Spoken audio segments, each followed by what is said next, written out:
ஆறாம் அதிகாரம் அன்பு யோகம்.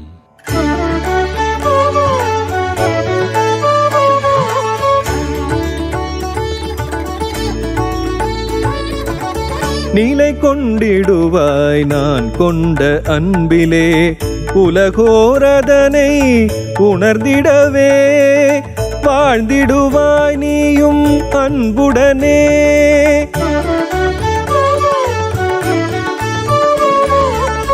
இறைவனின் அன்பை என் வாழ்வில் முக்தேசன் மூலம் நான் அறிந்தேன். உண்மை அன்பு இதுவென அறிந்தேன், ஐயன் மூலமே அதை நான் உணர்ந்தேன். என் அன்பை நீங்கள் அறிந்தபடி என் கட்டளையை கை கொள்வீர். அது ஒன்றே அன்பில் நிலை நிற்க அடியவர் செய்யும் பயிற்சியாகும். உங்களை நான் நேசிப்பது போல் ஒருவரில் ஒருவர் அன்புடன் இருங்கள். இதுவே நான் தரும் ஞான போதகம், என்றும் அருளும் உயர் குரு மந்திரம். உலகினை காக்க எண்ணம் கொண்டு அவதரித்தே வந்தேன் அன்பு கொண்டு. அன்பினை குறித்து உண்மை ஞானம் இறைவனின் மூலமே நாம் அறிந்தோம். அவனை போலவே நாமும் பிறர்க்காய் உயிரையும் அளிக்க முன்வர வேண்டும். இறைவன் அன்பு இவ்விதம் இருக்க அதன்படி பிறரை நேசிக்க வேண்டும். ஆண்டவன் அன்பு நம்மையும் நடத்த அதை நிறைவேற்ற நம்மால் முடியும். அன்பின் வழியது என்றும் உயர்நிலை, அதுவே அவன் தரும் உன்னத ஞானம். அன்பின் நிறைவாய் ஐயனும் இருக்க பக்தரும் அவ்விதம் அனுதினம் நடக்க. அவ்வுயர் ஞானத்தை அறியாவரையில் அடையார் அன்பின் உன்னத நிலையை. அன்பின் சொரூபி இறைவனே என்போம், அவன் போல் பிறரிடம் அன்புடன் இருப்போம். ஐயன் அளித்த ஆவியின் மூலம் அவனது அன்பை நாம் அறிந்தோம். ஒருவரில் ஒருவர் நேசம் கொண்டு அன்பை முழுமையாக்கிடுவோம். இந்த அன்பு நம்மில் விளங்க எத்தகையோரும் இறைவனை அறிவார். காரிய மூலம் காட்டா அன்பு என்பு தோல் மட்டும் போர்த்திய உடம்பு. ஊரின் நடுவின் நூறுணி போல செல்வம் பிறர்க்காய் பயன்பட வேண்டும். தேவை நிறைந்த எளியோர்களுக்கே செல்வம் என்றும் பயன்பட வேண்டும். பிறரின் தேவையை உணர்ந்த பின்னும் கையை குறுக்கி கருமியாயிருப்போம். இறைவனின் அன்பை அறியாதவரே, இந்த உண்மை புரியாதவரே. சுமை தாங்கி போல் அனைத்தையும் தாங்கும் உயர்ந்த தன்மை அன்பிற்கு உண்டு. பிறர் பிழை கண்டு வெகுண்டு விடாமல் அவரின் தவறை மன்னிக்க வேண்டும்.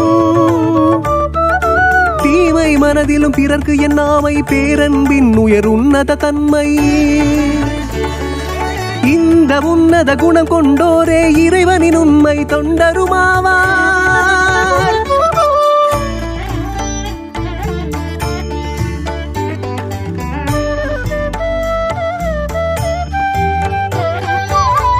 தன்னிடம் நேசம் கொள்பவரிடமே அன்பை அளிப்பது உயர்வே அல்ல. மறுபலன் எதையும் எதிர்பாராமல் நேசிப்பதென்பதே உண்மை அன்பு. தீங்கு செய்தோரிடம் அன்பு கொள்ளாதவர் அறிந்திடார் இறைவன் அளித்த அன்பை. பேதமில்லாமல் நேசிக்கும் இறைவனின் உண்மை தொண்டர் அவரும் ஆகார். பேதமில்லாமல் அன்பை அளித்து அன்பின் கயிற்றால் உன்னையும் கட்டு.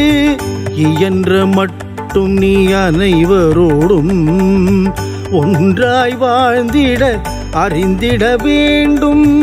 உன்னை நீயே நேசிப்பது போல் பிறரையும் நேசித்து இறை வழி நடந்து ஒருவர் பாரத்தை ஒருவர் தாங்கி அன்பில் தொண்டனாய் என்றும் வாழ்ந்திடு.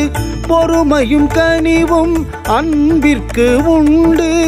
பெருமைப்படாது பொறாமை கொள்ளாது கர்வப்படாது தீங்கு எண்ணாது தன் வழி சரி என தர்க்கம் செய்யாது கோபப்படாது பழி தீர்க்க எண்ணாது தன்னையே புகழாது தீமை செய்யாது அதர்மம் செய்யாது அகந்தை கொள்ளாது தானெனும் எண்ணம் தன்னில் கொள்ளாமல் சகலத்தையும் சகித்து சத்தியத்தில் மகிழும் அனைவரையும் தாங்கி ஆழ்ந்து விசுவாசிக்கும் உண்மை மனதினிலே ஊற்று போல் பாயும் உறுதியுடன் நம்பி வேர் கொண்டு நிலைக்கும் இந்த உயர் அன்பு உங்களில் பெருகி பிறரை நேசிக்க ஆண்டவன் அருளட்டும். இறைவன் மீது அன்புள்ளோர்க்கு எல்லாம் நடக்கும் நன்மைக்கென்றே. உண்மை அன்பில் அச்சமே இல்லை, பூரண அன்பு பயத்தை நீக்கும். பக்தியின் சேவையில் நித்தமும் வளர ஐயனை அன்பை எங்களில் பெருக்கு.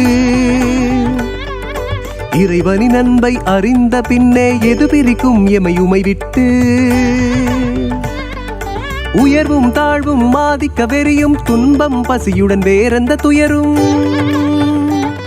எதிர்காலம் நிகழ்காலம் வரும் காலமுடன் வானத்து வேறெந்த வல்லமைகளுடன். நிந்தை நாசம் வறுமை அழிவு மற்றும் வேறெந்த சக்தி ஆனாலும் எல்லல வேணும் பிரிக்காதெங்களை என்றும் முந்தன் அன்பை விட்டு. எங்களை காக்கவே தன்னை அளித்த இறைவனை எம்முடன் என்றும் இருக்க. வெல்வது அன்றி தோல்வியை அறியோம் முற்றும் ஜெயம் கொண்ட முக்தேசனாலே. உங்கள் அன்பு உயர்வாயிருக்கட்டும், ஒவ்வொரு நாளும் பெருகி வளரட்டும்.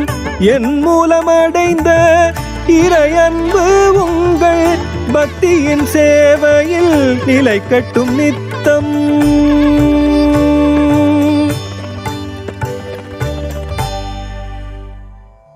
அன்பு யோகம் என்ற 6ஆம் அதிகாரம் இத்துடன் நிறைவுற்றது.